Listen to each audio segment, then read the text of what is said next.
Hi friends, welcome back to my channel. இன்றைக்கி நம்ம என்ன பார்க்க போகிறோம்னா, ஒரு ஃபேமஸ் ப்ராப்ளம் தான் LeetCode 3 longest substring without repeating character. ப்ராப்ளம்குள்ளே போகிறதுக்கு முன்னாடி நீங்கள் இன்னும் நம்ம சேனலை சப்ஸ்கிரைப் பண்ணலன்னா ப்ளீஸ் சப்ஸ்கிரைப் பண்ணிக்கோங்க அண்ட் உங்களோட ஃப்ரெண்ட்ஸ் கிட்ட ஷேர் பண்ணுங்கள் ஸோ தட் இன்னும் நிறைய டிஎஸ்ஏ ப்ராப்ளம் ஈஸியாக புரிஞ்சிக்க முடியும். வாங்க ப்ராப்ளம்குள்ளே போகலாம். ப்ராப்ளம் ஸ்டேட்மெண்ட் சிம்பிளாக சொல்லணும்னா, ஒரு ஸ்ட்ரிங் கொடுத்துருப்பாங்க. அதில் வந்து ரிப்பீட் ஆகாமல் இருக்கிற லாங்கஸ்ட் சப்ஸ்ட்ரிங்கோட லென்த்தை வந்து நம்ம ரிட்டர்ன் பண்ணணும். இதை வந்து நான் உங்களுக்கு ஸ்டெப் பை ஸ்டெப்பாக வந்து எக்ஸ்பிளைன் பண்ணுறேன். டீட்டெயிலாகவும் எக்ஸ்பிளைன் பண்ணியிருக்கேன், எப்படி இந்த ஸ்ட்ரிங் வந்து ரிப்பீட் ஆகாமல் ரிட்டர்ன் பண்ணணும்னு சொல்லிட்டு. வாங்க எக்ஸ்ப்ளனேஷனுக்குள்ளே போகலாம். நம்ம இந்த லீட் கோட் ப்ராப்ளம் வந்து ஸ்லைடிங் விண்டோ டெக்னிக் யூஸ் பண்ணி சால்வ் பண்ணுறோம். அவங்க கொடுத்துருக்க எக்ஸாம்பிளை வச்சு உங்களுக்கு நான் ஈஸியாக எக்ஸ்பிளைன் பண்ணுறேன். அவங்க கொடுத்துருக்க ஸ்ட்ரிங் வந்து ஏபிசி ஏபிசி பிபின்னு சொல்லிட்டு கொடுத்துருக்காங்க. இதை வந்து நம்ம 2 பாயிண்டர்ஸ் யூஸ் பண்ணி சால்வ் பண்ணுறோம். என்னென்ன பாயிண்டர்னால் left pointer and right pointer சொல்லிட்டு 2 பாயிண்டர்ஸ் யூஸ் பண்ணுறோம். இதெல்லாம் வந்து இனிஷியலைஸ் பண்ணிக்கணும் நம்ம ஸ்டார்டிங்கில். அதுக்காக தான் நான் வந்து இங்கே ஸ்டார்டிங்லேயே கொடுத்துருக்கேன். 2 pointers left and right use பண்ணுறோம். நெக்ஸ்ட் வந்து ஒரு செட்டுன்னு சொல்லிட்டு ஒரு இதுவை வந்து இனிஷியலைஸ் பண்ணணும். ஏன்னா வந்து அதில் தான் ஸ்டோர் பண்ணுவோம். நம்ம யூனிக்கான எலிமெண்ட்ஸ் இருந்ததுன்னா இதில் செட்டில் தான் ஸ்டோர் பண்ணிக்கிட்டே வருவோம். க்ரியேட் பண்ணணும் ஃபஸ்ட்டு செட்டுன்னு. நெக்ஸ்ட்டு வந்து மேக்ஸ் லென்த்துன்னு சொல்லிட்டு ஒன்று இனிஷியலைஸ் பண்ணணும். இது என்ன பண்ணோன்னா, நம்ம செட்டில் ஸ்டோர் பண்ணக்கூடிய யூனிக்கான எலிமெண்ட்டோட லென்த்தை வந்து ஃபைன் பண்ணோம். எவ்வளோ லென்த்தில் இருக்குதுன்னு சொல்லிட்டு இந்த மேக்ஸ் லென்த் தான் வந்து ஃபைன் பண்ணோம். இந்த ஃபஸ்ட்டு இந்த 4ஐயும் இனிஷியலைஸ் பண்ணிவிட்டு நம்ம வந்து இப்போ ஸ்டெப் பை ஸ்டெப்பாக பார்ப்போம். ஸ்டெப் 1ல் என்ன சொல்கிறாங்கன்னா, அங்கே கொடுத்துருக்காங்க ஸ்ட்ரிங் ஏபிசி ஏபிசி பிபின்னு சொல்லியிருக்கா. நம்ம அங்கே பார்த்தோம் 2 பாயிண்டர்ஸ் லெஃப்ட் அண்ட் ரைட். அது ரெண்டுமே வந்து ஒரே இடத்துல இருந்தால் ஸ்டார்ட் ஆகும். செட்டில் வந்து இப்போ என்ன இருக்குது, ரெண்டுத்துலேயுமே ஒரே எலிமெண்ட் ஏ தானே இருக்குது. ஒரே இடத்துல ஸ்டார்ட் ஆகிறதுனால செட்டில் வந்து ஏ எடுத்து போட்டோம். நெக்ஸ்ட் அதோட மேக்ஸ் லென்த் என்னது, எத்தனை எலிமெண்ட் இருக்குது செட்டில், ஒரே ஒரு எலிமெண்ட் தான் இருக்குது. நெக்ஸ்ட் என்ன பண்ணுன்னா, யூனிக்கான எலிமெண்ட்டை தேடி ஆர் வந்து மூவ் ஆகும். செகண்ட் ஸ்டெப் பாருங்கள், ஒரு ஏ வந்து போட்டாச்சு. நெக்ஸ்ட்டு ஸ்டெப்புக்கு ஆர் தான் மூவ் ஆகும், எல் வந்து மூவ் ஆகாது. ஆர் வந்து மூவ் ஆகுது. அது என்ன பண்ணுது, பி ஆர் வந்து எதுக்கு நேராக இருக்குது, பி. அப்போ பியை வந்து செட்டில் வந்து ஸ்டோர் பண்ணும். ஸ்டோர் பண்ணிட்ட பிறகு என்ன பண்ணுதுன்னா, அதோட மேக்ஸ் லென்த் என்னென்னா 2, ஏன்னா 2 எலிமெண்ட்ஸ் இருக்கிறதால. நெக்ஸ்ட்டு ஸ்டெப் 3க்கு வாங்க. இங்கே என்ன இருக்குது, யூனிக்கான எலிமெண்ட் இருக்கிறதால ஆர் வந்து மூவ் ஆகுது. இப்போ திருப்பியும் வந்து செட்டில் வந்து ஸ்டோர் பண்ணுறாங்க. ஸ்டோர் பண்ணும்போது நம்மளுக்கு என்ன கிடைக்கும், ஏபிசின்னு சொல்லிட்டு 3 எலிமெண்ட் கிடச்சிடும் மேக்ஸிமம் லென்த்து. ஓகேவா. நெக்ஸ்ட்டு திருப்பியும் ஃபோர்த் ஸ்டெப் வாங்க. திருப்பியும் வந்து ஆர் வந்து மூவ் ஆகும். ஆர் மூவ் ஆகும்போது ஆர்லேயும் ஏ இருக்குது, எல்லுலேயும் ஏ இருக்குது. அப்போ என்ன பண்ணுவாங்கன்னா, லெஃப்ட் சைடில் இருக்குது ஏ வந்து ரிப்பீட்டிங் எலிமெண்ட், அதுக்கு ஐடென்டிஃபை ஆகிடுச்சு. நெக்ஸ்ட்டு லெஃப்ட் சைடில் இருக்கிறத எலிமெண்ட்டை வந்து ரிமூவ் பண்ணிவிடுவாங்க. ரிமூவ் பண்ணிவிட்டு நம்ம செட்லேருந்து ரிமூவ் பண்ணிவிடுவோமா. ரிமூவ் பண்ணிட்ட பிறகு இந்த ஆர் ரைட்டில் இருக்கல, ரைட்டில் இருக்க எலிமெண்ட்டை செட்டில் திருப்பி ஆட் பண்ணுவாங்க. ஆட் பண்ணாங்கன்னா set equal to B comma C comma ஏன்னு சொல்லிட்டு மாறிடும். அப்போ அதோட மேக்ஸ் லென்த் 3. மேக்ஸ் லென்த் சேஞ்சே ஆகாது, ஏன்னா ஒரு யூனிக் எலிமெண்ட் ஆட் ஆகும்போது தான் வந்து மேக்ஸ் லென்த் வந்து சேஞ்ச் ஆகும்.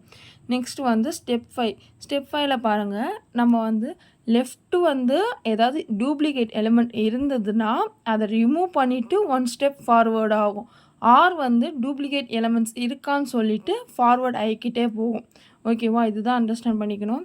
நெக்ஸ்ட்டு வந்து இப்போ ஏவை ரிமூவ் பண்ணியாச்சு, ஏவை வந்து நம்ம ஆட் பண்ணிட்டோம். செட்டில் வந்து பி கமா சி கமா ஏன்னு சொல்லிட்டு ஆட் பண்ணிட்டோம். இப்போ மேக்ஸ் லென்த் வந்து 3 தான் இருக்குது. நெக்ஸ்ட் ஸ்டெப் 6க்கு போவோம். இங்கே என்ன பண்ணுவாங்கன்னா, எல் வந்து லெஃப்ட் வந்து பியில் இருக்கும், ஆர் வந்து 1 ஸ்டெப் ஃபார்வர்ட் ஆகி பிக்கு போயிடும். ரெண்டுமே பியில் இருக்குது, அப்படின்னா டூப்ளிகேட் எலிமெண்ட் இருக்குதுன்னு சொல்லிட்டு லெஃப்ட்டை வந்து ரிமூவ் பண்ணுவாங்க. அப்போ செட்டில் வந்து பி வந்து ரிமூவ் ஆகிடும். அப்போ வந்து சி கமா ஏன்னு தான் இருக்கும். இப்போ நெக்ஸ்ட்டு என்ன பண்ணோம், ஆரில் இருக்க பியை வந்து செட்டில் திருப்பி ஆட் பண்ணுவோம். ஆட் பண்ணோன்னா சி கமா ஏ கமா பின்னு சொல்லிட்டு சேஞ்ச் ஆகிடும். இப்போ மேக்ஸ் லென்த் வந்து 3ல் தான் இருக்கும். ஓகேவா. நெக்ஸ்ட்டு வந்து ஸ்டெப் 7. இங்கே என்ன பண்ணுறோன்னா இங்கேயும் அதே மாதிரி தான் ஒன் ஸ்டெப் ஃபார்வர்ட் சிக்கு போயிடும் எல்லு, ஆரும் சிக்கு போயிடும். இது வந்து டூப்ளிகேட் இருக்குதுன்னு தெரிஞ்சிருச்சு. நெக்ஸ்ட்டு ரிமூவ் அந்த சி லெஃப்ட் இருக்கிறத ரிமூவ் பண்ணிவிடுவாங்க. அப்போனா சி போயிடுச்சுன்னா ஏ கமா பி கமா நெக்ஸ்ட்டு வந்து ஆரில் இருக்க சியை வந்து ஆட் பண்ணுறோம் நம்ம. அப்போனா ஏ கமா பி கமா சி, இதோட மேக்ஸில் 3. அதே மாதிரி 8th ஸ்டெப்லேயும் அதேமாரி தான். எல் வந்து ஏக்கு போயிடும், ஆர் வந்து பிக்கு போயிடும். நெக்ஸ்ட்டு இப்போ என்ன பண்ணுவாங்கன்னா நம்ம ஏவை வந்து ரிமூவ் பண்ணணும். ஏவை ரிமூவ் பண்ணிவிட்டு பியையும் ரிப்பீட் ஆகிருக்கு. ஆரில் இருக்க பி வந்து ஆல்ரெடி இருக்குது நம்மக்கிட்ட. இப்போனா ஏவையும் ரிமூவ் பண்ணணும், பியையும் ரிமூவ் பண்ணணும். அப்போ செட்டில் என்ன இருக்கும்? சி மட்டும்தான் இருக்கும். நெக்ஸ்ட்டு ஆரில் இருக்க பியை வந்து செட்டில் வந்து ஆட் பண்ணுறோம். அப்போ C comma B 2 element add பண்ணிட்டோமா. நெக்ஸ்ட் மேக்ஸ்லன்ஸ் சேஞ்சே ஆகாது அன்டில் யூனிக் எலிமெண்ட் வந்து ஸ்டோர் ஆகிற வரைக்கும். Next step 9. இங்கே என்ன பண்ணுறாங்கன்னா இங்கே எல் வந்து பியில் இருக்குது, நெக்ஸ்ட்டு ஆரும் வந்து நெக்ஸ்ட் எலிமெண்ட்டுக்கு மூவ் ஆகிருக்கு பியில். இப்போ பி வந்து ஆல்ரெடி ரிப்பீட் ஆகிருக்கு தெரிஞ்சிச்சு. லெஃப்ட் எலிமெண்ட்டை ரிமூவ் பண்ணணும். நம்மக்கிட்ட இருக்கிறது செட்டில் ஒரே ஒரு எலிமெண்ட் பி மட்டும் தான். அந்த பியை ரிமூவ் பண்ணிவிட்டு செட்டை வந்து எம்டி ஆக்கிட்டாங்க. எம்டி ஆக்கிட்ட பிறகு நெக்ஸ்ட் ஆரில் இருக்க பியை வந்து திருப்பி அந்த செட்டில் ஆட் பண்ணுறாங்க. ஆட் பண்ணிவிட்டு மேக்ஸ் லென்த் வந்து அதே 3ல் தான் இருக்குது, சேஞ்ச் ஆகலை. நெக்ஸ்ட்டு வந்து ஆர் வந்து வெளியே போகும், லூப்புக்கு வெளில போயிடும். ஏன்னா வேறு எந்த எலிமெண்ட்டும் இல்லை, அதனால் வந்து இதோட முடிச்சிடுவாங்க. இப்போ இந்த ஃபைனல் ஆன்சர் என்னென்னா 3. ஏன்னா வந்து மேக்ஸ் லென்த் சேஞ்சே ஆகலை, 3 எலிமெண்ட்ஸ் வரைக்கும் தான் யூனிக்கான எலிமெண்ட்ஸ் இருக்குதுன்னு சொல்லிட்டு காமிக்குது. அவ்வளோதான் ஃப்ரெண்ட்ஸ். இந்த ஸ்டெப் 9 ஸ்டெப்பை வந்து நல்லா தெளிவாக பார்த்தீங்கன்னாவே உங்களுக்கு ஈஸியாக நான் சொல்லியிருக்கிறத அண்டர்ஸ்டாண்ட் ஆகிருக்கும். இப்போ உங்களுக்கு ஒரு டெம்ப்ளேட் காமிக்கிறேன், அதை பாருங்கள். அதை தான் வந்து மல்டிபிள் டைப் ஆஃப் கொஸ்டின்ஸ்க்கு வந்து யூஸ் பண்ணுவோம் ஸ்லைடிங் விண்டோவில். இப்போ வந்து கொடுத்துருக்கேன் பாருங்கள். ஃபஸ்ட்டு என்ன பண்ணியிருக்கோன்னா வேரியபிள் இனிஷியலைசேஷன் பண்ணியிருக்கோம் லெஃப்ட் பாயிண்டரை யூஸ் பண்ணி.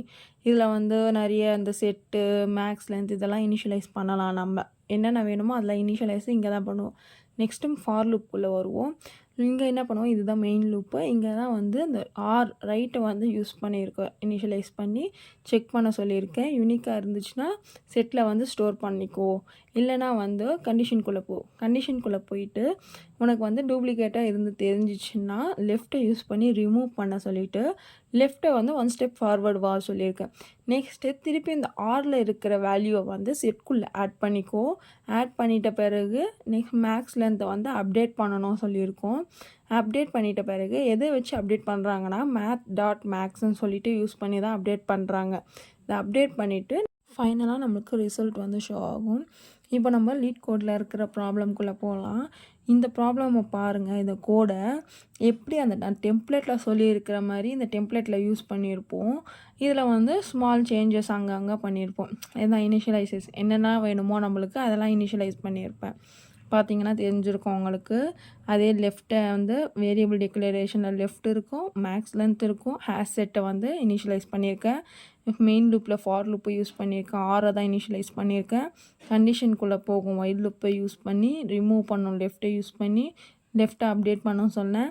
நெக்ஸ்ட்டு வந்து ஆட் பண்ணும் அந்த கேரக்டர் ரைட்டில் இருக்கிற கேரக்டரை வந்து ஆட் பண்ணும் செட்டில்.